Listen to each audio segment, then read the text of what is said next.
This video explains how to create a project. It's fairly simple. You start the server environment, meaning this is the tool server, the red one. This is the application server, the green one. And basically, after starting the tool set, you have one icon. If you click it, new project, then there is RapidApp project. Same icon comes through the menu as well on this side. So one of them you have to click. Now, the artifact ID is the one that you have to specify. The group represents your organization. I now name it test. The artifact ID itself is the project that you're doing. So I just call it tuto1 for tutorial 1. The version is the version of what you're doing now. You can select what you want.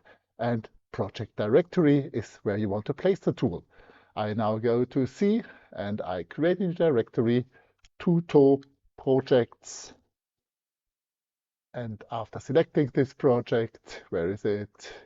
Tuto project, here it is. I see the full directory, which is tuto projects tuto1. That's exactly the combination out of both where the project files are stored. So creating the project will now create the directory plus corresponding artifacts. And you can close this one, you get first steps, but I will show you here. So it's basically quite simple. You go to RapidApp here. You go to edit metadata to check if things are going on.